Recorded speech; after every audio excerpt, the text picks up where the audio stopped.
Hello, my name is Brian Butler. Frauke Kreuter and I are co-directors of the University of Maryland Social Data Science Center, or SODA, and we welcome you to the launch of the center. Frauke? Warm welcome also from me. Everybody who was joining us yesterday already might have seen the fun we had digging into social data science and health. If you missed yesterday, please visit our website and watch the recordings. And I also want to mention a specific welcome to our friends watching the launch from Europe. We saw some activity on Twitter documenting that. Our Twitter handle, if you want to follow for today, is @SODAUMD. Thank you all. Yeah. So effectively and efficiently and ethically creating high quality information products about human activity is absolutely critical for health, education, climate, entertainment, policymaking, business, government, and any number of other areas. Addressing the unique challenges of working with social data at larger scale, broader scope, and in novel ways requires a multidisciplinary community of researchers and professionals, and that's exactly what SODA aims to be. The University of Maryland Social Data Science Center leverages UMD's substantial strength in survey methodology, measurement, information management, visualization, and analytics to address these challenges and realize the potential of social data to change the world. As part of this launch event over a 3-day period, we're on the second day, we'll be discussing the role of social data science in 3 areas: health, as Frauke mentioned, we talked about yesterday, business and economics today, and tomorrow we'll have a panel looking into privacy issues. Today we're going to consider issues and opportunities at the intersection of social data science and business and economics. We're excited to have as our moderator David Lotion, who's a faculty member at the College of Information Studies and the director of the Masters of Information Management program. David is an experienced researcher and consultant in the area of information and data governance, having worked in that area for several decades, working with both companies and federal agencies in a wide variety of ways to help them better use data to support their mission. So I'll now turn things over to David, who will introduce our speakers and lead today's discussion. Thank you, Brian. Welcome to day 2 of the Social Data Science Center launch event. Today's topic is social data science and business and economics. And we have 3 distinguished panelists who are going to discuss different aspects of the use of data analytics and how it integrates with business and economics thought processes. We have Lori Perrine from the UMD iSchool, Julia Lane from NYU, and Catherine Abraham from the Economics Department in the College of Behavioral and Economic Sciences, also here at UMD. Each of our panelists is going to share their current work, and then we will have time for audience questions.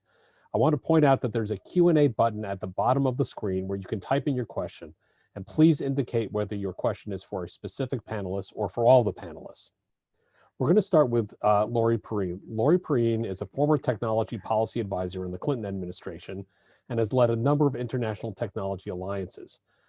Now, Lori is a lecturer and a PhD student at the College of Information Studies and is also a research fellow at the Advanced Information Collaboratory. I'm going to hand it over to you, Lori.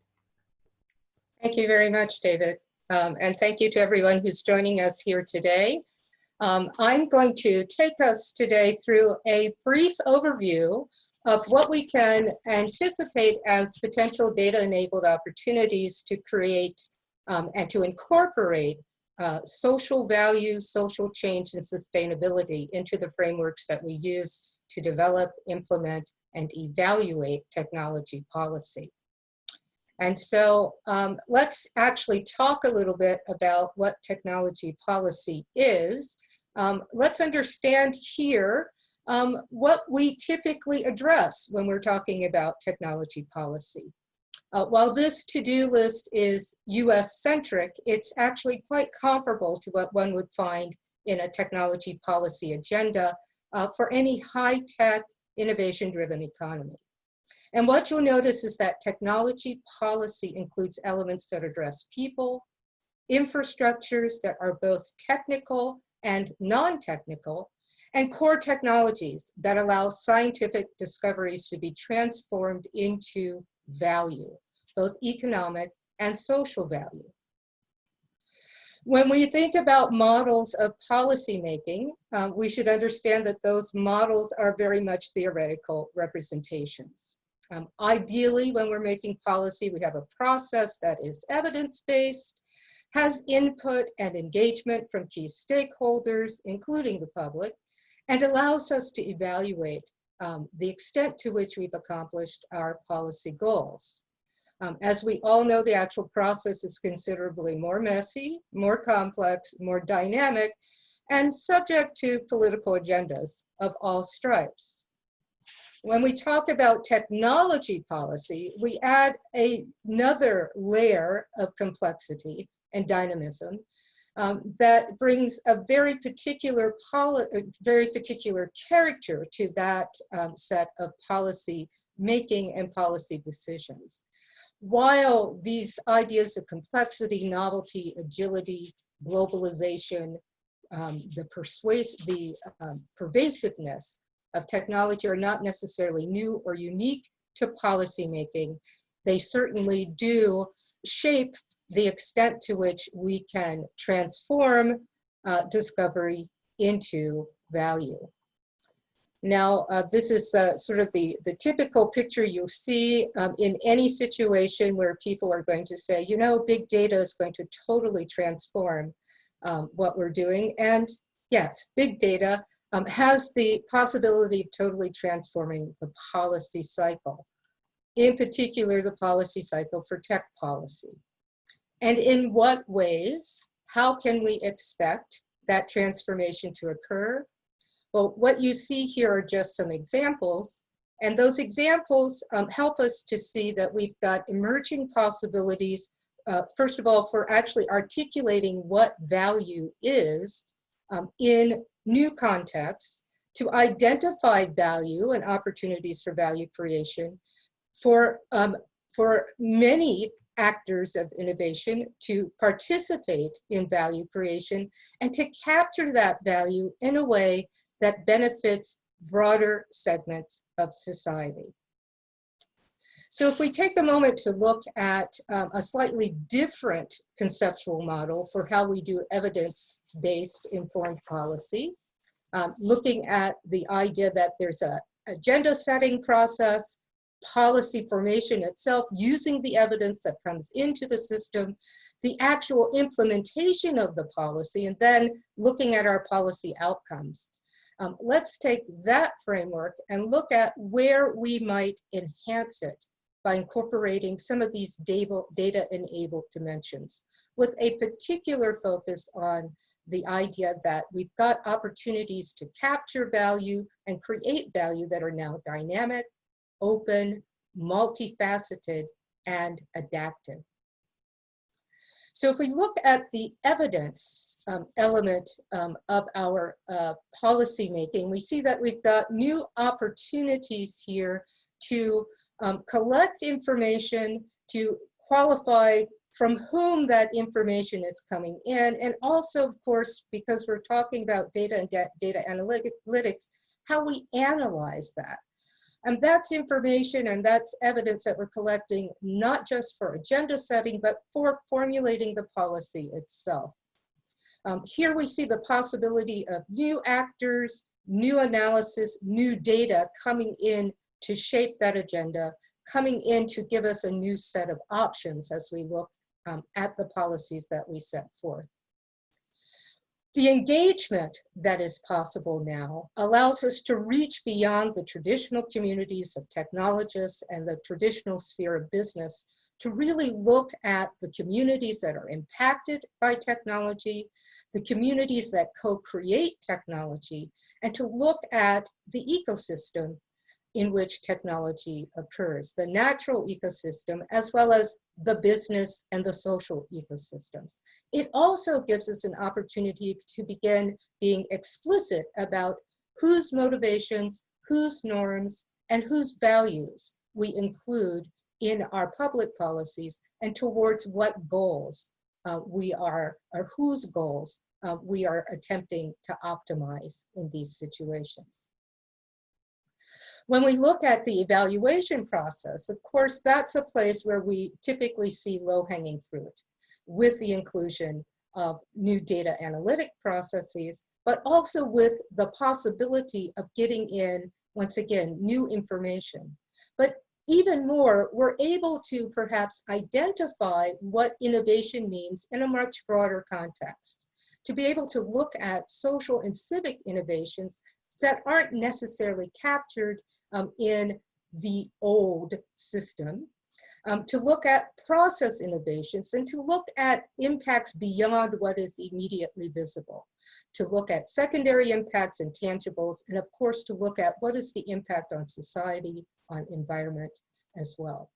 We can also begin to quantify where there are externalities, and also to predict the emergence of externalities that may be harmful, and perhaps to mitigate those in a proactive way rather than in a way that seeks to remediate harm.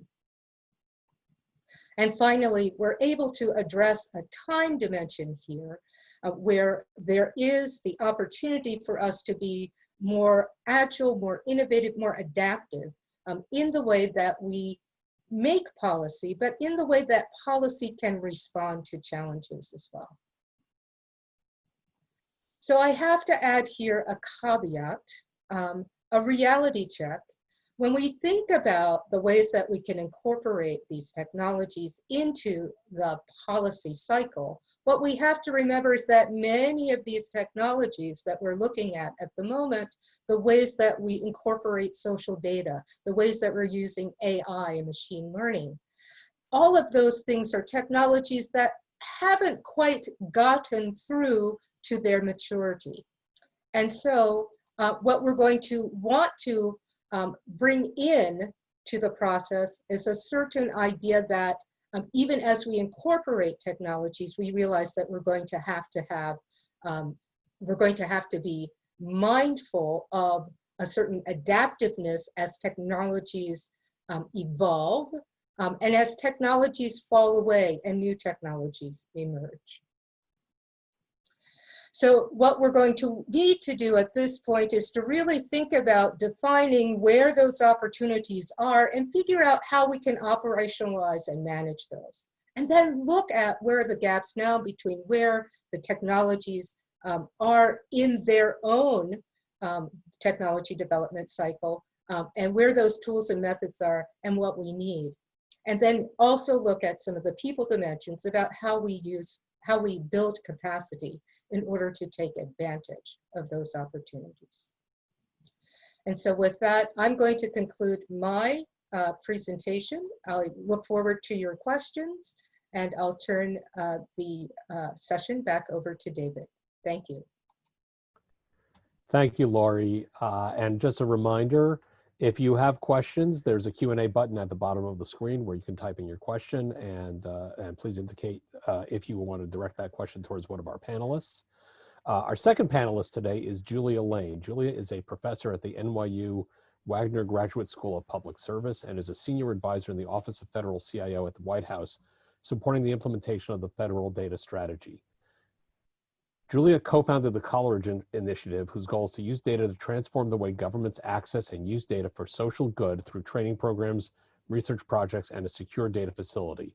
The secure data facility was initially built at the behest of the Census Bureau to inform the decision-making of the Commission on Evidence-Based Policy. Julia? Hello. Let me just get my screen shared. And so thank you very much for the introduction. And I want to say that I'm thrilled to be participating in this launch. I'm a huge fan of what's being done here, of the work that Frauke and Jody and so many of you have been doing. I think it's such a timely activity to be working on. So, so kudos to all of you. And I think it's super important. And I'll talk about my perspective, and I'll very much look forward to your comments. So the reason that I think having a center with the focus that that this center has is critical for understanding how we're producing public data for business and economics is I think our current data infrastructure has a lot of major challenges. So I'm going to kind of tell you what I'm going to tell you, then I'm going to tell you, and then I'm going to tell you what I told you. So, the federal statistical system, and to some extent the programmatic agencies, are treasure troves, obviously, of data. And as you are probably well aware, under serious funding stresses, and I think have struggled to innovate in the same way that the private sector has been able to innovate. And I think what we're facing now, and I think what the center is looking at, is we've got massive technological change, and the role of universities and think tanks and the scientific community is to really help rethink how we're doing data collection, access, and use for the public data sector, because public data is absolutely critical to the foundation of a democracy. But bringing together the data isn't the only thing that needs to be done. We need to build the skills, which again is what this center is about. And we need to think about how to use these new tools, not just to be able to work with the data, but to be able to collaborate and replicate the work that can be done. And so I'll close when I get to the end with a book that I just put out that is called Democratizing Our Data. And I think part of what I'm thinking about here is how can we rethink the organization, the training, and the engagement of the way in which we currently produce data in the United States. So how can data science, like the work that is being done here, make a difference? And so when I first started writing this book, I went back to one of my favorite people of all time, and that's Janet Norwood, who was BLS commissioner 20, 30 years ago. And she makes the case for why public data and why evidence is so important. And I think that's obviously very true, as true now, if not more true, than the things that she pointed out 25 years ago. And she also points out in her book, which was called Organizing to Count, the challenges that our public data system faced 25 years ago. So this is in Bill Clinton's budget, and it says we really have problems. And what I'm going to argue here is that if anything, things have got worse in the past 25 years. She was very worried about it. Obviously, we have a huge opportunity. The biggest science agency in the United States has highlighted the importance of the data revolution. In the private sector, the biggest and most important companies, the highest valued corporations in the United States are data companies: Amazon, Apple, Facebook, and Google. So why are our public data systems struggling so much? Part of it is, a lot of the data scientists can make a lot of money in the private sector, more than they can make in the public sector. But I'm also going to argue that we have a lot of problems that are being highlighted, I think, by the current crisis. The organizational design in the United States, anyone who has talked to Nancy Potok or any of the chief statisticians will tell you that the challenges with the statistical system being housed in OIRA at OMB is a problem. The way in which the funding is set up to support programs is sadly a challenge, and I just highlighted the salary structure. So the results are that we don't have the flexibility and the innovation to be able to deal with questions now, where we've got questions about unemployment, about economic activity, and we need answers at the local level. And that has very important consequences. So for example, there's been a lot of concern about the way in which we measure unemployment, even if there's there have been a number of errors in terms of classification, partly because it's a difficult concept. The measure of unemployment, for example, is actively looking for work. And it may also be that the measures that we have are not the measures that we need at the state and local level, so that workforce boards can figure out how much unemployment there is at the local area right now. So it may be that we need new questions to complement the questions and the longitudinal sets of questions that we've already developed. It may be that we need to rethink our measurement. We have GDP as a big number that captures a lot of people's attention, but that's been criticized for ever since it was developed in terms of thinking through how to describe economic activity. So maybe we need to be rethinking the measurement system that largely has come out of the Cold War and the Great Depression, and rethink how we're trying to measure economic and social activity. And the partnership between universities and federal agencies and state and local agencies might very well be a way of going about that. One of our biggest challenges, obviously, with the federal system and government in general is, unlike the private sector, we worry a lot about privacy and confidentiality. And of course, the challenge has been framed very much along the lines, whereas the private sector is laser focused on providing more accurate data so that you can figure out where to go and what to do. And what the federal system has done is gone down a direction of trying to reduce the quality of data and having an impact on research and policy analysis. So what we should be thinking about doing is thinking about how to use technology to collect and make use of data much better. See, I've only got about 3 minutes left, but the advantage of the cloud is that data don't have to be housed in one single agency. It's possible to share and access data across the board. And so we can use technology to do data collection and access and use better. We can organize ourselves better. There's been a lot written on this. Lynn Ostrom obviously got the Nobel Prize for thinking about how can you make the best use of a public utility, a public good. The former chief statistician, Nancy Potok, and Nick Hart, who were responsible for the,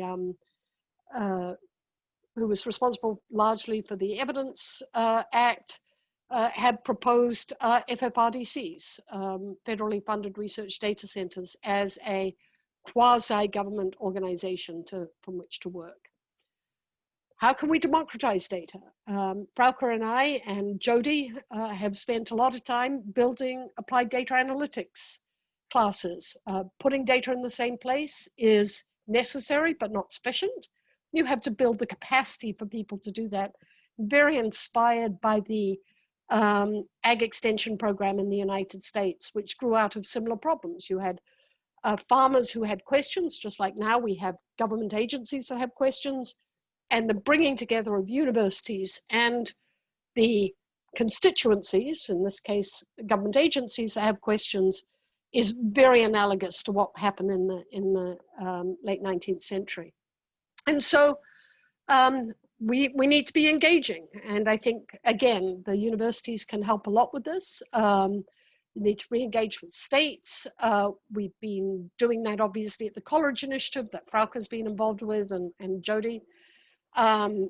Building ways and training programs and products that have values to build evidence with the people who are going to use it, with the direct connection with the users. One of the visions that we have is, like, step number 1 is to build a secure environment. Step number 2 is to build the training programs. Step number 3 is to build a collaboration whereby the community provides information about what data sets are used by whom, and use AI machine learning approaches to build an Amazon.com for data, so that we can know for a given data set who's worked with it, on what topics, with what results, and with what other data sets, kind of like an Amazon.com, and automate it rather than create a manual system. So I said I was going to give you my key ideas and then tell you what I was going to tell you. So those are basically the ideas. We've got a lot of challenges. We need to have new institutional structures to deal with it. We have the technology to do it. And I think something like this center is right on the money. And in a pathetic attempt to increase my sales, the democratizing our data lays a lot of these ideas out. So thank you very much. Thank you, Julia. And once more, a reminder, if you have questions, go to the Q&A button at the bottom of the screen. Our third panelist today is Catherine Abraham. Catherine is a professor of economics and survey methodology, and her published research includes papers on the work and retirement decisions of older Americans, how government policies affect employers' choices concerning employment and hours over the business cycle, effects of financial aid on the decision to attend college, discrepancies in alternative measures of employment, wages and hours, and measurement of economic activity. Catherine served as Commissioner of the Bureau of Labor Statistics from 1993 through 2001, and as a member of the President's Council of Economic Advisors from 2011 through 2013, and currently serves on standing academic advisory committees convened by the Congressional Budget Office, Bureau of Economic Analysis, and the Federal Reserve Bank of Chicago. I'm going to hand it off to you, Catherine. Great, thank you very much. Let me get my screen up here.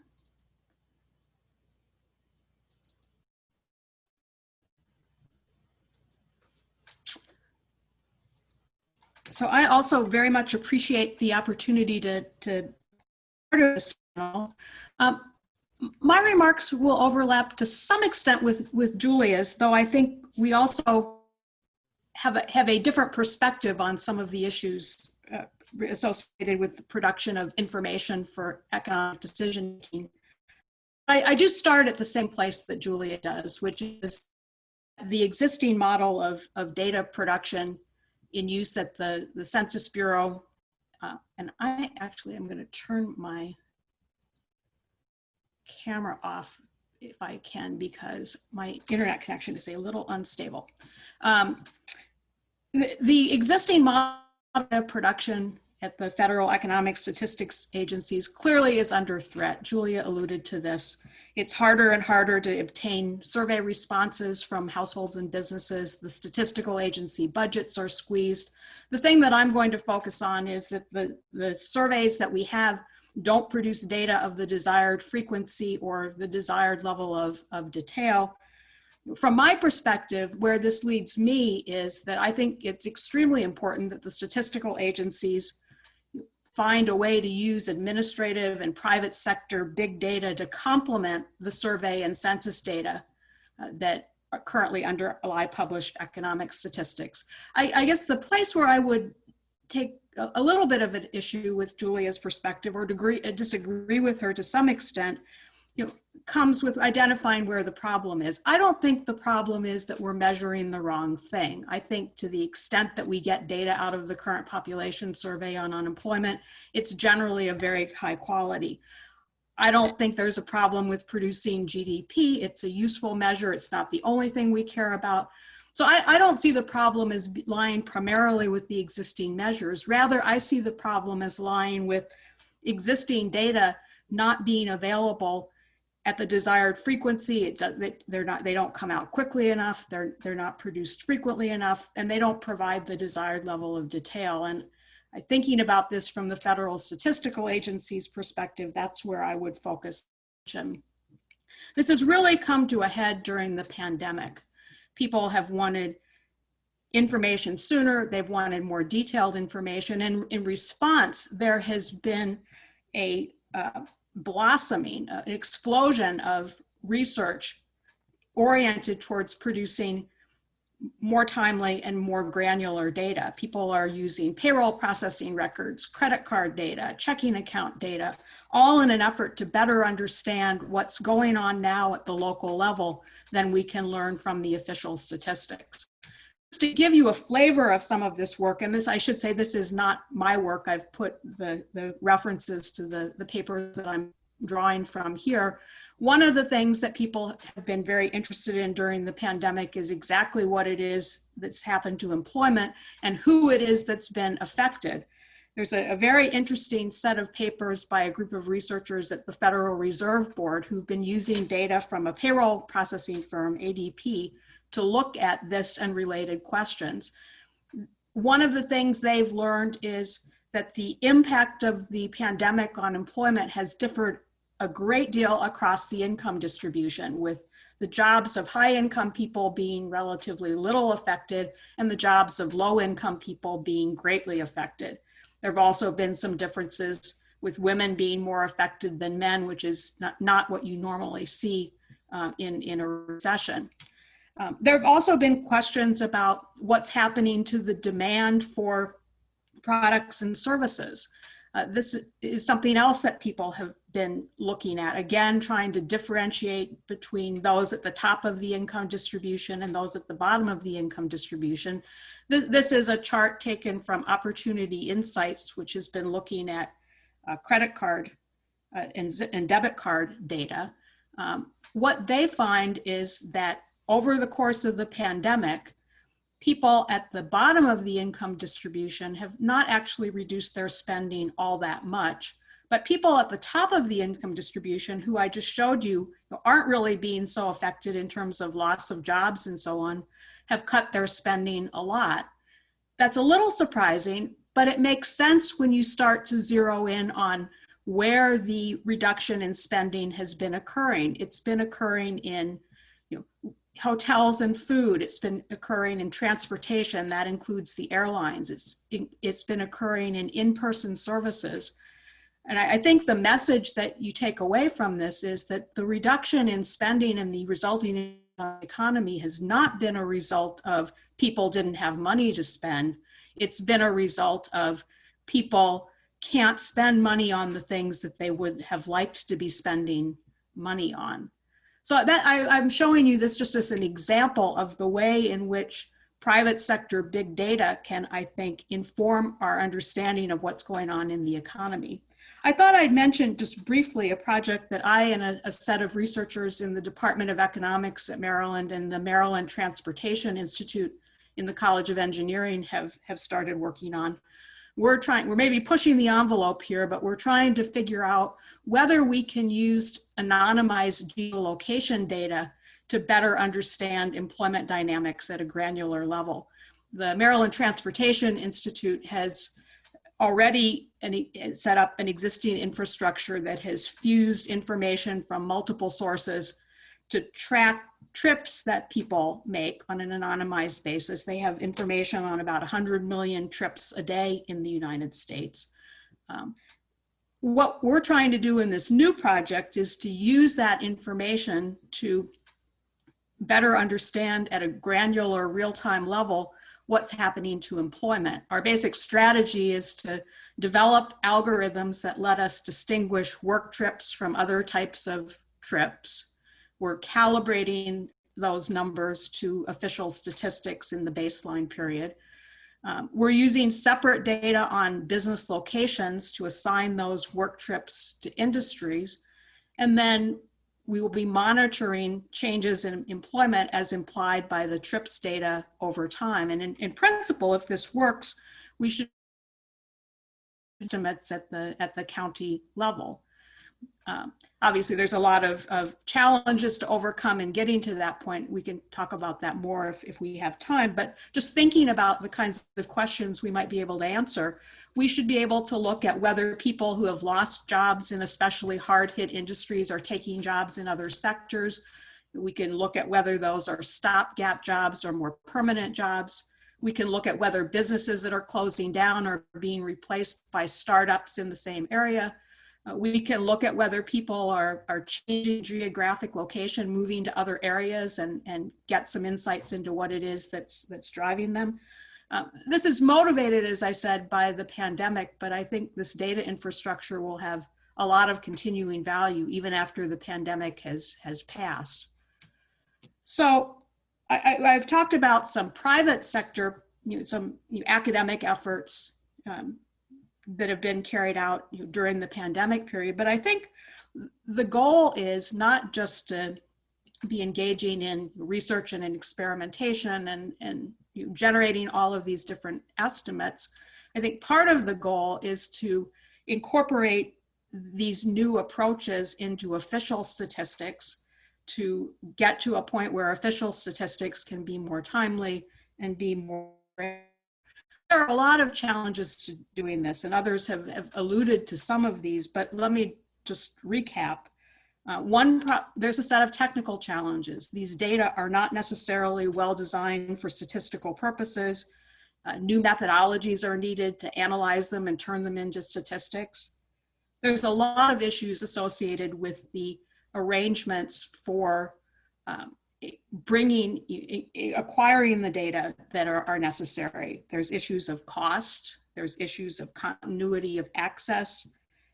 There's concern in some quarters about data providers who might be feeding in a lot of the input that's underlying an official statistic, having undue insight into what the published numbers are likely to be. There's issues of privacy and informed consent. And then there's a set of institutional issues, and Julia talked at some length about those. There's issues related to the skill set of the federal workforce. There's issues related to the hardware and software infrastructure. And I would agree with her that there's issues associated with how the whole system is organized.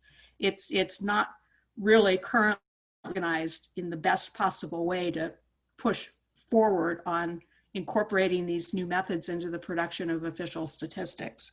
That said, I do know that the leadership of the federal statistical agencies are committed to meeting these challenges and finding ways to bring new approaches into the production of official statistics. And that means there's an awful lot of opportunities for interesting work both inside and outside of government. And I look forward to being a part of SOTA and contributing to that work.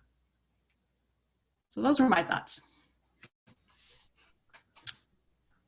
Thank you, Catherine. And again, if you have questions, please post them to the Q&A section, or it's the button on the bottom of your screen. And we do have a question for Julia. Julia, this attendee is interested in your thoughts on citizen education to make sense of data and ideally be able to make his or her own independent evaluation of data. Could you share some thoughts on that? Oh, I love that question. That is so good.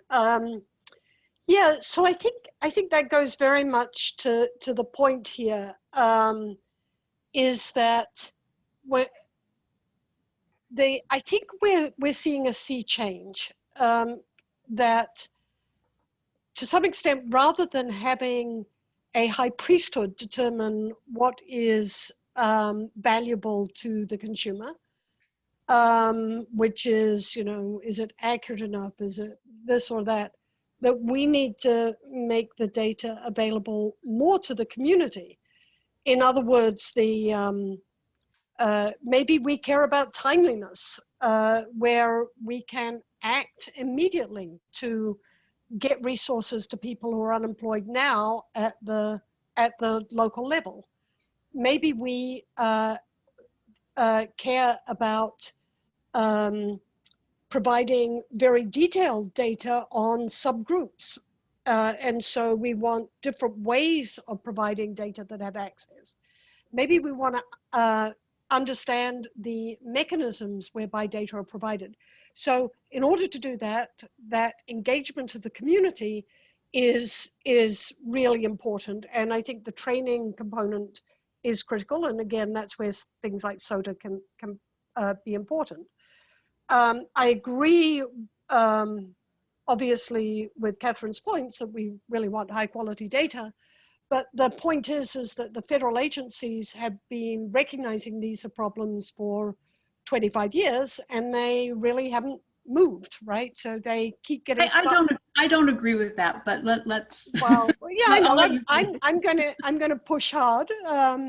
So the examples that you used were all from researchers, and so what's happening is so much more of the market has been going to the public, to the private sector, to produce things. And I think what I'm worried about is the lack of movement and the lack of engagement is going to lead to a continued erosion of support.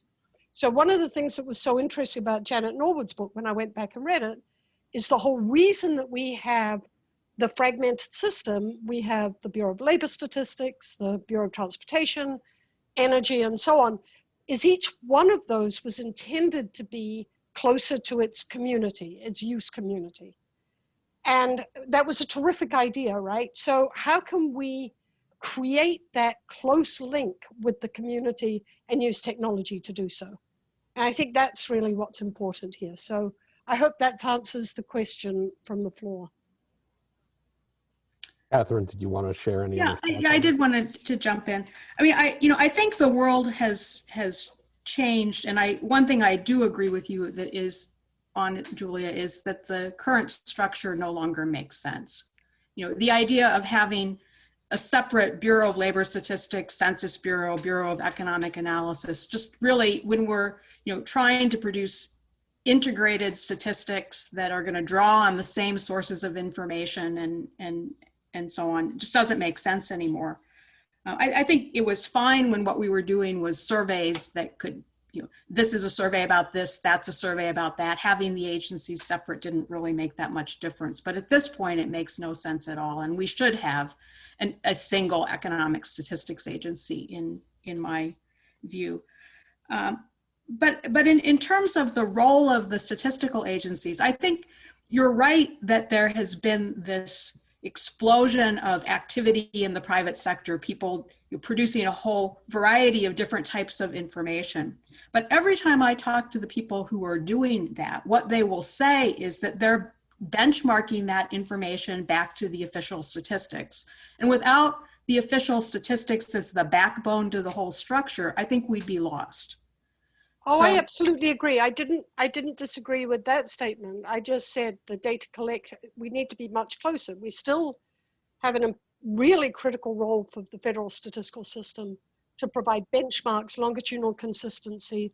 right. Absolutely. But I just don't see the creation of new products and ideas. There is, for all the kinds of funding reasons and organizational reasons, it's very difficult to innovate within the current system. So finding out a way to get that innovation, and like Simon Kuznets with GDP and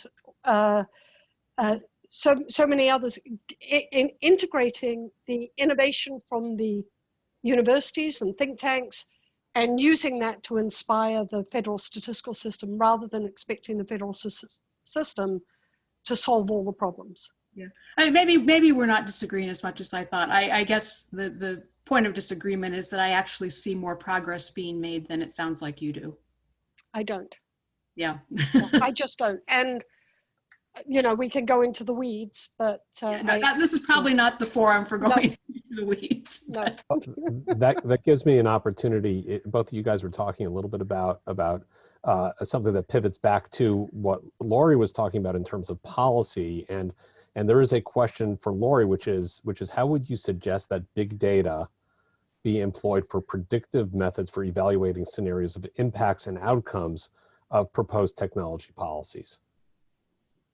So thank you, David. I'm actually going to segue from a bit what Catherine and Julia were talking about, because to me, your conversation encapsulates some of the challenges that we have that are not necessarily technical, but institutional, and the structure of our institutions, as well as capacity within the agencies and within the federal system to do the sorts of things that David was asking me about how do you take information that comes in through our through the federal government's official statistical agencies, and from elsewhere, how do you take that and you use that not only to foreign policy, but to actually evaluate, the impacts of policy, the impacts of action? How do you take some of those statistics and not just the statistic, but the data that's coming in from that?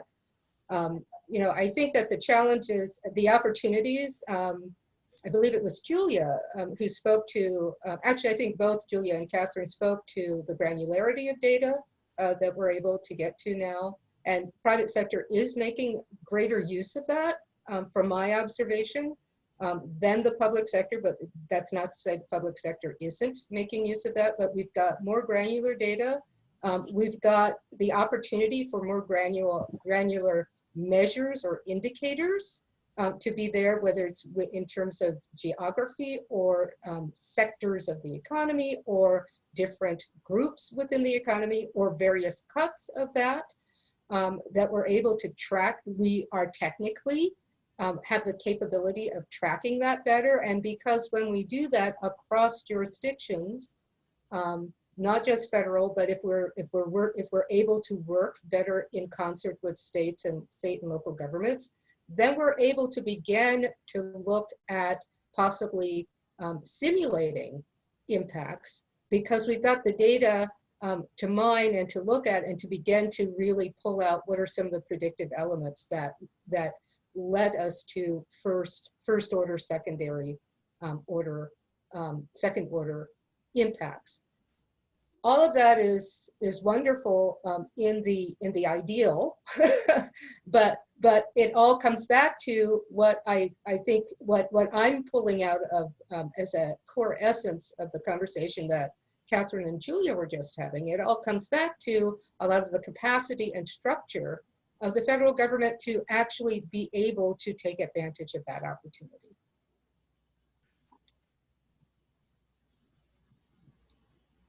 Thanks, Lori. I'm gonna cycle back to something that Catherine had talked about. In your presentation, you described the process for understanding employment dynamics, and it involves some presumptions about the context in which the data can be analyzed. And I'm gonna start with you, but I'd like to get everybody's opinion. As more activities like this evolve, what are some of the security risks, and what kind of governance structures need to be in place to ensure against introducing biases into the analysis as a result of those assumptions?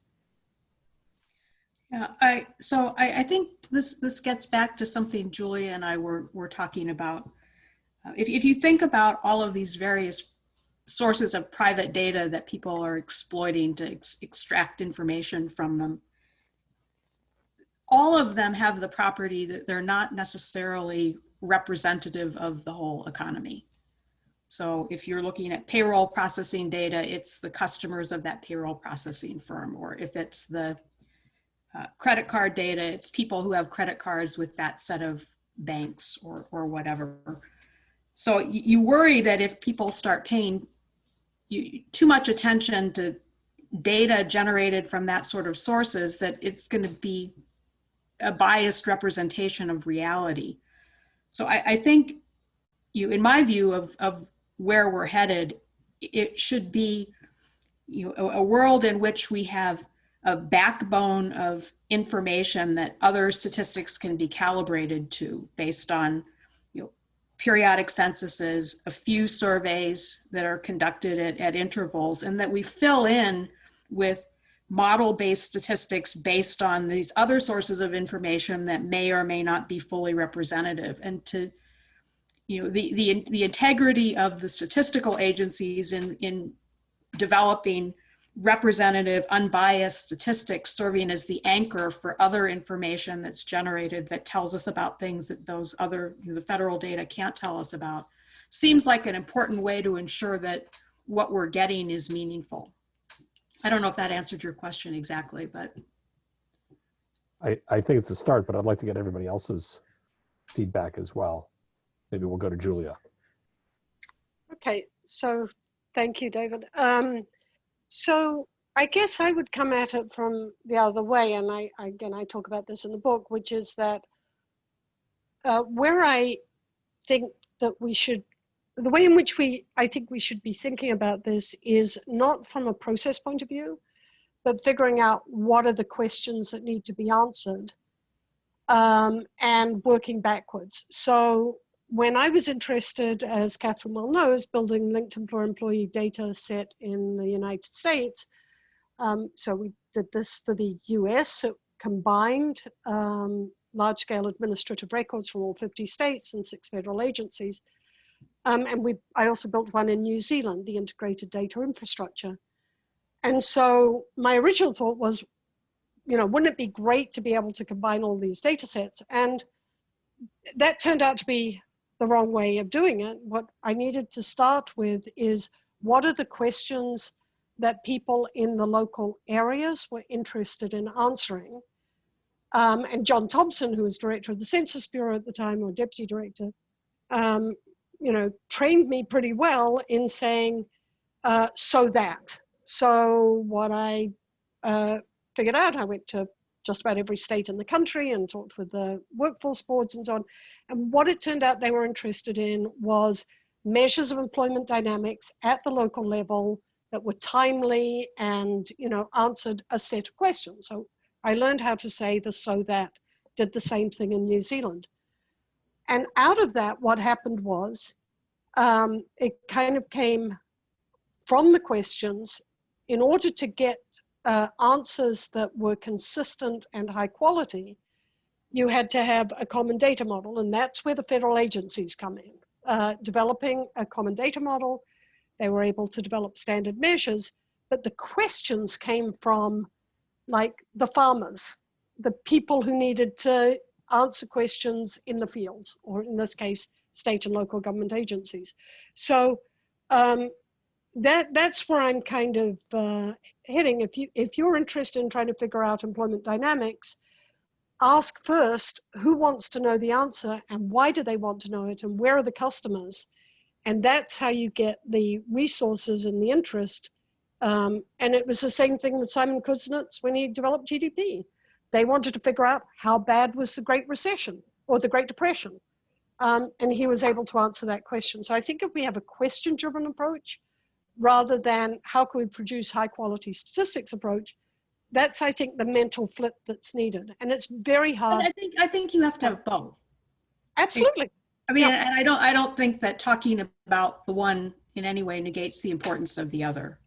It's a complementary set of activities. But here's where I'm worried is the current system and the current organizational structure doesn't have the resources or the ability to maneuver quickly enough to answer those questions. And that's why I think what Nancy Potok and Nick Hart proposed, which is an FFRDC, which combines to some extent the long-term stability and the quality and the ability from universities to create a Manhattan Project, which is where, of course, the first national lab came. I mean, that's sort of the model that grew out of the work of and recommendations of the Commission on Evidence-Based Policy.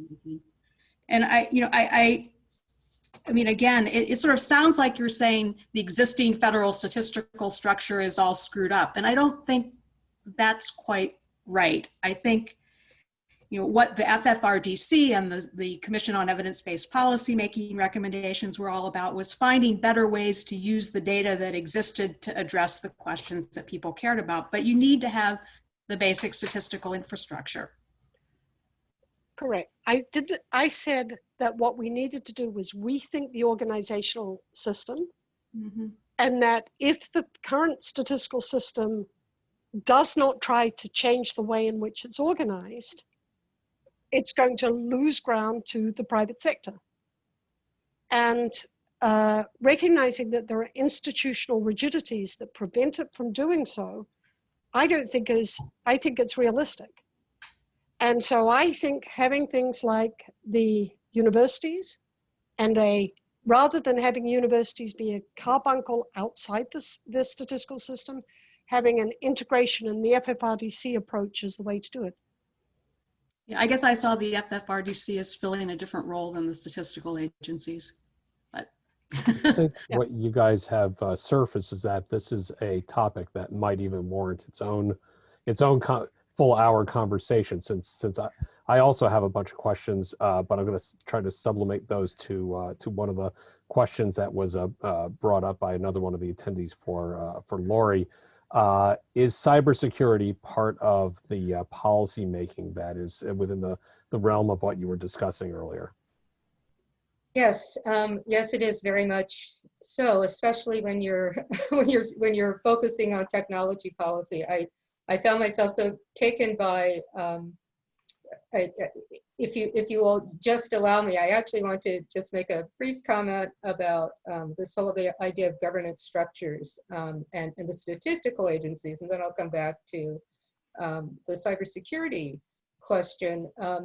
And the thing that has occurred to me both as a policymaker, as a researcher, and as a citizen, as an outside observer, is that we have these statistical agencies that collect data for particular indicators and statistics that do form the backbone of how our economic system keeps track of its progress in many ways. But there's also lots of data elsewhere throughout the federal government and throughout local governments and throughout state governments as well, which in some respects, and we're not even talking about reaching out to data that's available in social networks and so on and so forth that are public in certain ways. So there's a lot of bound data, if you will, that's available through public systems that could actually be put into service to do some of the things that we're talking about here in different ways. So I just want to put that on the table. That being said, yes, cybersecurity is a very, very important part of this and a very important part of how we address our policies. And that goes from not just what we think about as, I would call it classic cybersecurity in terms of hardening our systems in certain ways, ensuring the reliability of our software that drives many of the functions in our economy. Not one of the major ones being not just the physical infrastructure of the electric power system, but some of the software that goes to run that. But there's also the integrity of the information and access to the information, and who has access to information that is at the moment somewhat widely available, but has been put in the trust of and the care of some of our federal systems. And so, we want to be looking to that as well. And we want to, this is kind of tying back to one of the earlier comments that was made with respect to citizen education, education in general about cybersecurity, care of data, access to data, extending that into data privacy, by both having that training and education, that mindset and that sensibility built into the civic discourse is very, very important to us, because we know in any organization, the weakest link in cybersecurity is always the people, right? And so you can take care to build certain types of trust and authorization into your systems, and yet it just takes that one person to open the breach and for there to be a major incident. And I'm also thinking of that in terms of this is kind of on my mind. I've got a 13-year-old right now who has a civics class actually at her school, and is learning what it means to be an engaged citizen. And as an engaged citizen in the US context, engaged citizens need a better understanding of what data is telling us and what data is doing for us as citizens of this country. That's a totally different learning experience And it's not something that I think we all, even those of us who are kind of working in these areas, that we all have a grasp on. And how does that affect the security of our systems, of our data, of our economic structure, which depends on all of those systems as well. So I'll leave it at that. Well, thank you. We're at the end of our time. So I want to thank all of our panelists for their insights today. And I'm going to hand it back to SOTA co-director Brian Butler. Thank you very much to Julia, Lori, Catherine, and David for the discussion today. Did a great job of showing the complexity and challenges underlying the data that we rely on in everyday life and that people often take as being simple or straightforward, when the reality is creating that is not so much. And tomorrow we'll be returning to similar discussions specifically around privacy, the issues of privacy that arise and again, that were alluded to a little bit today, and certainly came up yesterday in the discussions of health with a panel of folks from the iSchool, from BSOS, and from Facebook. So we hope you'll join us tomorrow at 11 o'clock. And thank you very much. If you'd like more information about the Social Data Science Center, you can go to our website at socialdataScience.umd.edu or contact us. And in particular, if you're interested in any of these events, knowing more about it, please feel free to contact us, or if you're interested in the possibility of becoming a SOTA Center affiliate. Thanks for Thank you very organizing. much. Great discussion. Thanks, guys. Thank Thank you, you. everyone. Bye-bye. Bye.